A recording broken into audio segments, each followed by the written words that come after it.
feels like they've completely altered the course of the most important organization in the city.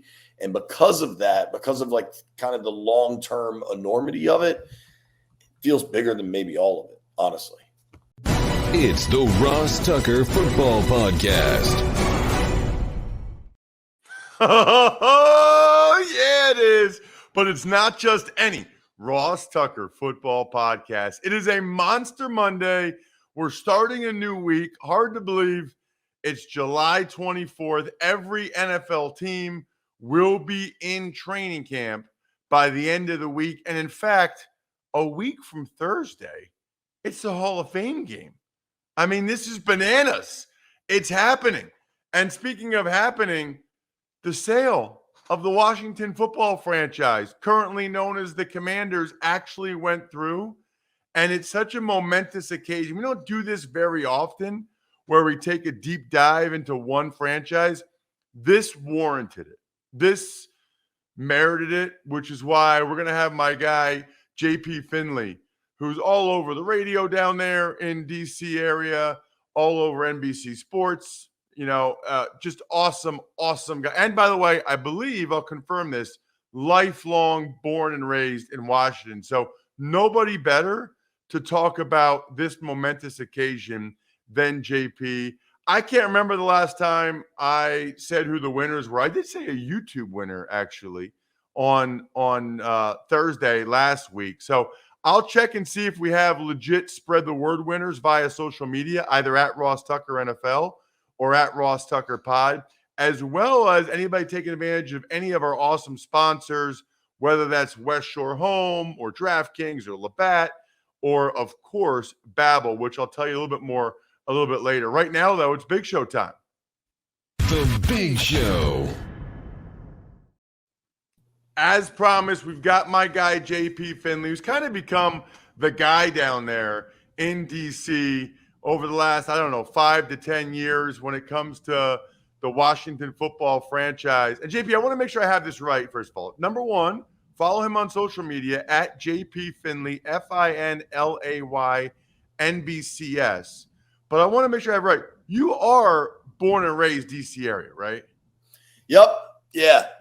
It's one of those things that drives me crazy. We'll probably deal with it next year during the presidential election when everybody's like, nobody's actually from there. You're incorrect. There's millions of us that are from here. We live here. We live and die, and mostly die with this football team for the last 25 years. So it's been a very, very good week.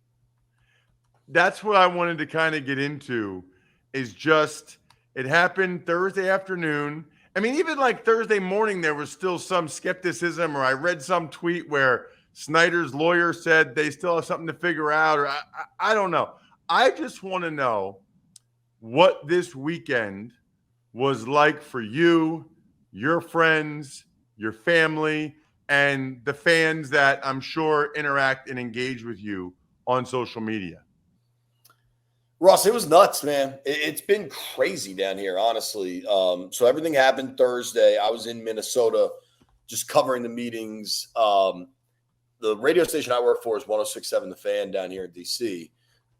We threw a big party Thursday night at this giant bar area called the Bullpen, which is right outside of Nats Park. And there were thousands of people there celebrating.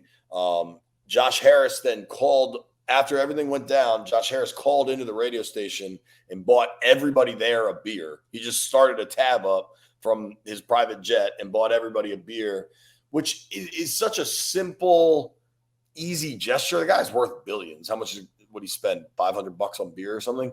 But compared to Dan's ownership, where not only was nothing was ever free, but it was also like they went out of their way to try to rip you off most of the time.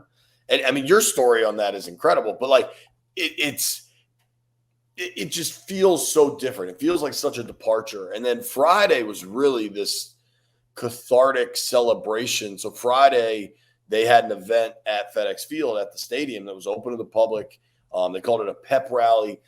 Fred Smoot and Logan Paulson kind of hosted this thing, and there were a ton of fans. I don't want to put a number on it because people were kind of coming and going all day, but I would guess, there were 1,000, 2,000, 4,000 people there. I mean, the parking lots were packed. And so it's Josh Harris, but it's a big group. Mitchell Rales is a DC billionaire. David Blitzer is Harris's partner on all the other teams. This dude Mark Ein is a DC kind of philanthropic rich guy. Magic Johnson, we don't want to leave him out. They all spoke to the crowd. Fans were going crazy. And the best thing I think is because Snyder was a DC guy. He grew up here. Apparently his father was a huge Redskins fan. And so now you've got Harris, who's also a DC guy. He grew up, he went to private school. He would have gone to the same school I went to, the same high school I went to. Like the house I grew up in and the area he grew up in are like 2 miles away. Very, very close. Where's JP? Where? I grew up in Bethesda. He grew up in Chevy Chase. If you know the all area. right. My sister used to live in Bethesda. Now she lives in Potomac. That's why I was curious. Like Connecticut Avenue? Yeah, of course. And East-West Highway? Yep. Imagine that's a grid, and like I would have been on this side of it, and Harris would have been on this side of it. Wow. It's small little world. But what matters so much for Harris is that he's like, listen, I was a fan. I went to games at RFK Stadium. I loved this team, but being a fan isn't enough. Now I have to build a winner and a championship caliber program. And dude, prior to this weekend, which is enormous, the biggest event, the only thing that kind of compares to that magnitude of event involving Washington's football franchise was 2/2/22. They made this big thing out of their renaming ceremony where they had the Today Show and all this stuff. And they just botched it from start to finish. It was just a disaster. They rolled out this crest to celebrate the history of the organization, and they had the Super Bowl years incorrect. You remember the 91 Skins? You might be too young, but they're one of the greatest teams ever. On the crest, they had them as 1992 because the Super Bowl was played January of 92. Like, that's the kind of incredibly stupid stuff the organization previously did. And this event went off without a hitch. Everything was done well and correct. And I could tell Harris brought some people in that I assume work for him in Philly or Jersey or something, because there were people there that I didn't recognize that were kind of running the operation. And for fans down here, it's like, okay, cool. Professionals are here. These people are competent, and the bar is pretty low, and they're already exceeding it. You kind of hinted at this. And I remember the 91 Skins very, very well. I was 12. They were awesome. They smashed the Bills in the Super Bowl. Great team. That was the Mark Rippon team with Gibbs. Where does this rank? Because the Nationals have won a World Series in recent years. The Capitals won the Stanley Cup whenever that was.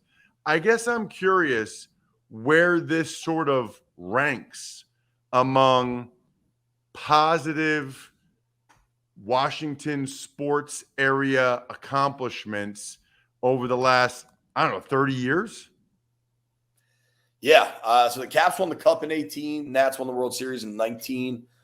The Caps winning the Cup was massive. One, because you have Alex Ovechkin, who's an all-time talent. But two, because they had knocked on the door for so many years and never broken through, and then they finally did. The Nats World Series was really kind of unexpected. And then COVID hit the next year, so there wasn't that year-long celebration of a champ. This is different. Football's just bigger than everything else. And I don't want to slight the Caps or the Nats whatsoever, because they're a big deal.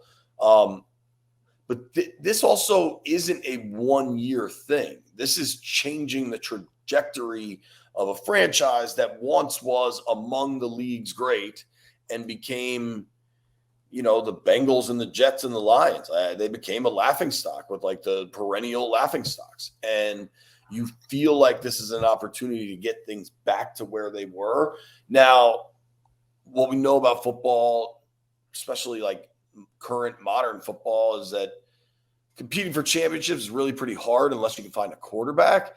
And, Josh Harris isn't going to throw any touchdowns. So I don't know that there's an immediate payoff this season on the field, but this ownership group feels like they can get a new stadium. It feels like they have the political capital, the financial wherewithal to get a stadium back into the city, which would just be such a massive deal. It feels like they've completely altered the course of the most important organization in the city. And because of that, because of like kind of the long-term enormity of it, it feels bigger than maybe all of it, honestly. It's really unbelievable. I've talked to you about this before on your radio show. So I grew up outside of Philly, right? So big Eagles fan growing up. And obviously my entire childhood, Washington was winning Super Bowls. Right. 82, 87, 91. And they were always good and they were always going to the playoffs in the Gibbs era. And then lo and behold, I get signed by Marty Schottenheimer in 2001, and I'm on the team. I make the team, and it was a really big deal and really cool to be a Washington Redskin at the time. I mean, that was by far the most popular franchise in Washington, easily one of the 10 biggest franchises and fan bases in the NFL, maybe top 5 at the time. They at least touted this huge season ticket waiting list and all that stuff. But I remember, FedEx Field was rocking, JP. I mean, people were excited. It was only year 3 of, I guess, the Snyder era. And in 2000, they had signed all these guys, Bruce Smith, Andre Reed, Deion Sanders, Jeff George, which I'm sure at least gave a lot of excitement. At least people were talking about the team then. And then 2001 were there. It's unbelievable that just 2 years ago, 2001, you would go to a game and the stadium would be maybe 2/3 full. And out of that group of people, that 2/3, half of them were for the other team, like the Bears or the Steelers or the Eagles or the Giants or whatever. I have said this. I'm sure you guys have talked about it. I am not aware of a greater erosion of a fan base in professional sports or college sports that I can remember than the Washington football franchise over the last 20 years. Totally correct. And it sucks, but it's true. I mean, dude, so when you were there for Marty, I mean, do you remember when you guys started 0-5, LeVar Arrington makes that pick 6 against the Panthers? Awesome. Dude, that place exploded. You guys won 5 in a row to get back to 5-5. I think you can argue the list of bad decisions Snyder made is long.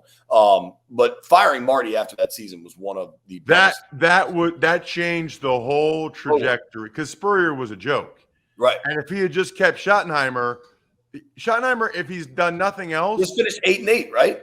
Yeah, we finished 8-8. It was, we probably should have made the playoffs. We finished 8-8, but 8-3 the last 11. Right. And consistent. With Tony Banks, what Schottenheimer was. Yeah, with Tony Banks, the quarterback. Yeah. Yeah, man. So what's really stark and I'd say funny about the erosion of the fan base is it was like here. It was really, really high. Say it was 100, whatever you want 100 to be, but say it was 100%. It was still at 95% by 2001. It was still at 85 by 2010. Robert, RG3's rookie year, that place was jumping back to, it was 100 again. Kirk is kind of flirting there. And really, I think when things started to completely fall apart, Bruce Allen, I think, played a big role. But Bruce Allen's just a Dan sycophant in that role. So when everything started going really sideways between Robert, Shanahan, and so it was like Robert and Dan versus Kyle and Mike. He runs Kyle and Mike out of town, tries to make Jay reinstall Robert. Robert just wasn't the player at that point. Then the fan base starts fighting about Robert versus Kirk all the time, which was just unhealthy for everybody. Then Bruce Allen keeps calling Kirk Kurt, and that whole thing is just a disaster. They finally trade for Alex. I remember the starkest moment of reality for me was 2018. They trade for Alex.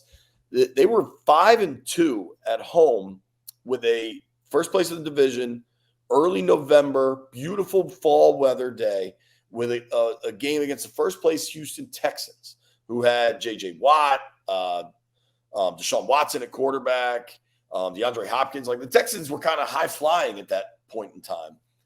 And we get to kickoff and the place is empty. And I'm just like, what the hell? Like, this is a first place team playing a first place team. Where is everybody? And the upper level was empty. They've been pulling seats out of FedEx Field, which is a dump, which doesn't help any of this. But they've been pulling seats out of FedEx Field for the last 10 years. I don't know. I mean, I know I've seen you down there rating the terrible press box food, but it's eroded massively. I think there's an immediate bump from the sale because there's a bunch of folks that are like, oh, I said I would never go back until Dan sold. Now I can go back. But I still think there's a really long, gradual increase that they have to show they can win and be professional. And, guys like where your sister lives, like people that are fans but aren't truly diehard, it is they've had no interest. My nephew plays football, doesn't care about Washington football at all. My nieces, it is not like that in Philadelphia. Like it is not like that in Pittsburgh. But they don't care like there. That here when I was what I care about, JP, is Labatt Blue Light and drinking Labatt Blue Light with friends, family. That's what all the Commanders fans should have been doing over the weekend. Always enjoy responsibly. Beer, Labatt USA, Buffalo, New York. All right. 2 more quick ones, JP. Sure. Do you have any positive comment or story about Dan Snyder? Do you have a single one that you've heard that's been relayed to you? Is there anything positive about him other than his team hired me twice? Nothing. I've had a number of direct interactions with him, and I wouldn't characterize any of them as positive. His wife, Tanya, deserves a lot of credit. You know the Think Pink breast cancer campaign? Yeah. She started that, and that's raised millions and millions of dollars for breast cancer research. And she definitely deserves a lot of credit for that. Tanya was always polite and civil. I had pleasant interactions with her. I do know they had a former team employee whose son got sick. Dan let them use the plane to go take care of him.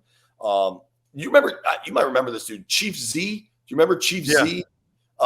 Chief Z died and Dan paid for his funeral. There are some stories of things. I never personally had a positive interaction. Last one is a big one, JP. New name? Do you think they'll get a new name? Do you want a new name? Yes, the current name sucks.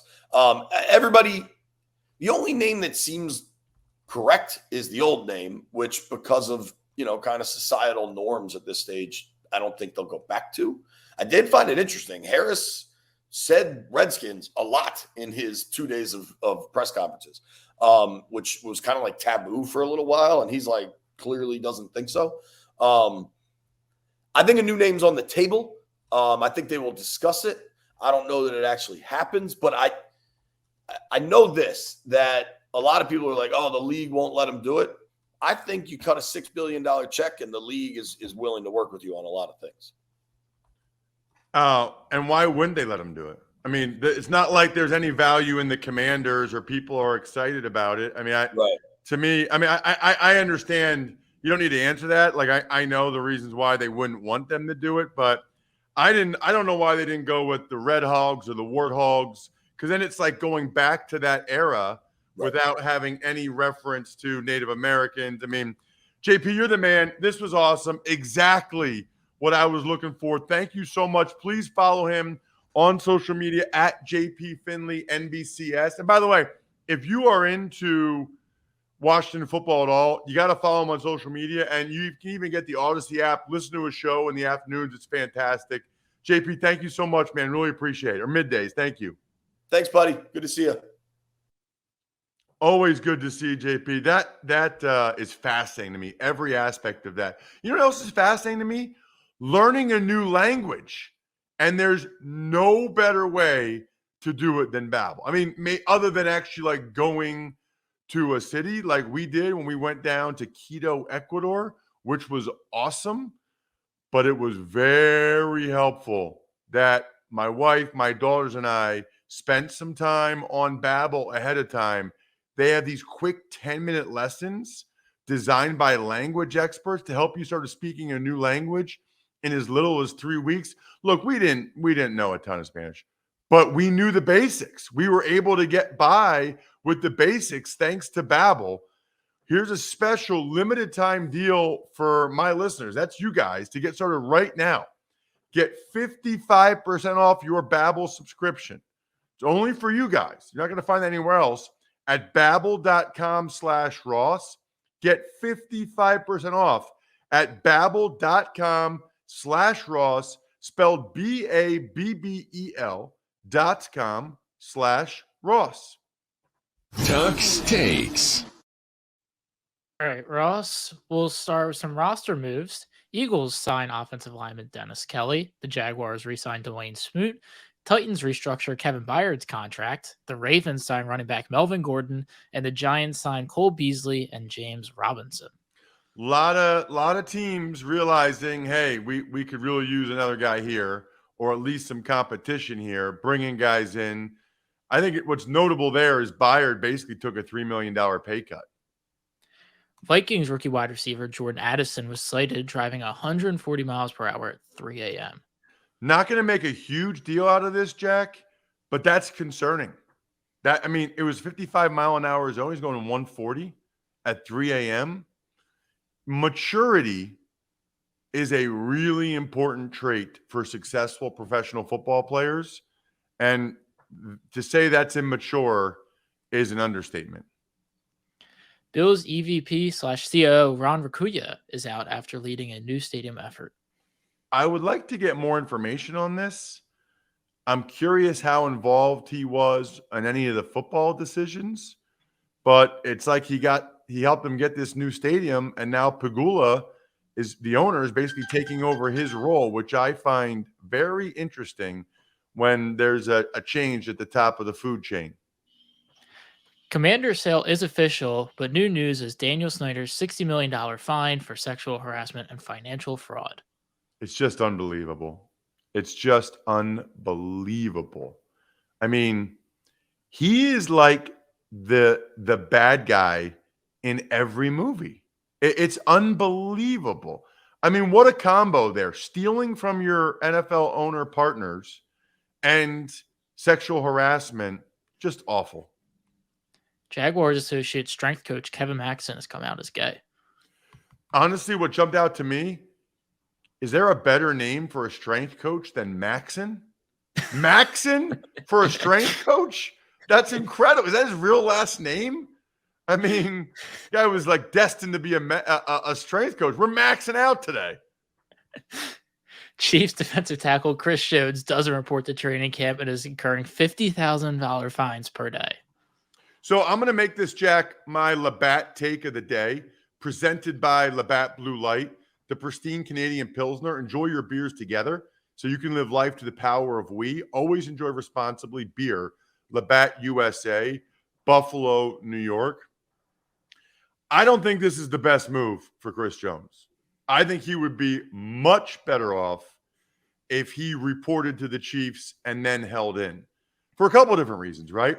Number one, if you're holding out, the first day they'll ask everybody about it. You'll ask all the players about it and whatever. But then it's like there's like no news after that. If you're there every day, the cameras are showing you, they're interviewing you. You can talk about how you're unhappy, how you want to be treated fairly. You can get interviewed every day. It's a lot more of a distraction to the franchise if you're holding in. You're there, but you're not practicing. And then the second thing is, why would you want to give the team $50,000 a day? Why would you want to give up that? And I've seen people write, well, he'll make up for that with his new contract. Whatever they're going to give you in your new contract that you're negotiating, that's what they're going to give you anyway. So why take any money out of your pocket by giving them back $50,000 a day when you could instead report, hold in, and incur none of those fines? It doesn't make any sense to me at all what Chris Jones is doing.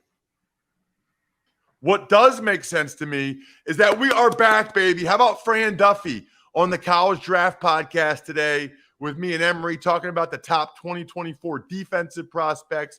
We got Fezzik with Even Money tomorrow. Football's back. We are rolling. Tell everybody you know. I think we're done here. Thanks for listening to the Ross Tucker Football Podcast. Make sure to also subscribe to the Fantasy Feast, Even Money, Business of Sports, and College Draft. All available at Apple Podcasts, rosstucker.com, or wherever podcasts can be found. How about a little love for Pizza Boy Brewing, Sporticulture, HumanHeadNYC.com, SteakhouseSports.com, very cool, Go-Bengals.com, should be a big season for Houday, BackOfficeScheduler.com is cool, and then MyFrontPageStory.com. I don't care what occasion, I don't care who it's for, there is no better gift you can give someone than a story all about them and how amazing they are at MyFrontPageStory.com.